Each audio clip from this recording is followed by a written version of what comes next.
सोनार का किला, जो जैसलमेर के किले के नाम से प्रख्यात है, उसका निर्माण राजपूत शासक राव जैसल भाटी ने 1156 ईस्वी में करवाया था, जो मेरे सबसे शक्तिशाली शासकों में से एक थे। ये दुनिया का सबसे बड़े किलों में शुमार है। सुनहरे और पीले रंग मिश्रित बलुआ पत्थर किले को जादुई रूप प्रदान करता है। राजस्थानी वास्तुकला के जादू को प्रदर्शित करने वाला मेरा किला लंबा और गौरवान्वित है। सोनार का किला, सोनारगढ़ दुर्ग, स्वर्णगिरी दुर्ग, सोनागढ़, त्रिकूटगढ़, गोढ़हरा दुर्ग, ये सब मेरी इसी दुर्ग के अलग अलग नाम हैं।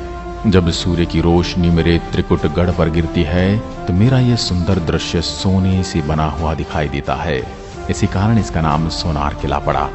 सोनार का किले में 4 प्रवेश द्वार हैं, जिनका नाम अक्षय पोल, सूरज पोल, गणेश पोल और हवा पोल हैं। मेरा ये किला वर्ल्ड हेरिटेज साइट है। दुनिया भर से लोग मेरी इस अद्भुत नक्काशी को देखने आते हैं। बेजोड़ शैली में निर्मित ये किला मेरे यहाँ के राज परिवार के लिए बनाया गया था।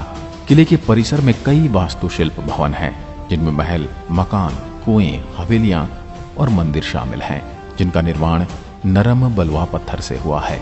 आपको बता दूं, मेरे इस किले की लंबाई 250 फीट की ऊंचाई पर बना है और इसकी लंबाई 1500 फीट और चौड़ाई 750 फीट है। मेरे इस किले का परिसर इतना विशाल है कि मेरे शहर की 1/4 जनसंख्या आराम से इस किले में रह सकती है। मेरे इस किले का सौंदर्य इतना प्यारा है कि मैं अपने आप में से निहारता रहता हूँ।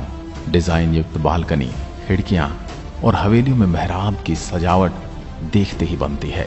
मेरे इस किले ने कई युद्ध और लड़ाइयां देखी हैं। दिल्ली के सुल्तान द्वारा 2 मुस्लिम आक्रमणों के बाद 1276 ईस्वी में महारावल जेताशी ने किले की रक्षा अपने हाथों में ली।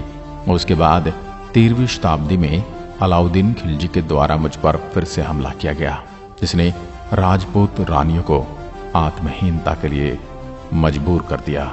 उसके बाद हुमायूं आया, उसने भी मेरे किले के साथ कई अत्याचार किए। सन 1762 के बाद महाराजा मूलराज ने किले पर अधिग्रहण कर लिया।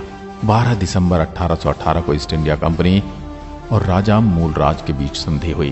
तत्पश्चात 1820 में राजा मूलराज की मृत्यु के बाद मेरे नए राजा गज सिंह ने मुझ पर राज किया।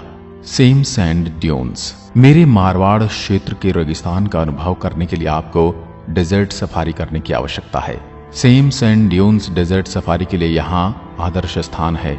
ऊंट की पीठ पर सवारी पसंद आएगी, जो आपको जंगल और कुंडों के साथ ले जाएगी, और आप रेगिस्तान पर शुरू में सूर्यास्त देख सकते हैं। जीप सवारी भी उपलब्ध है।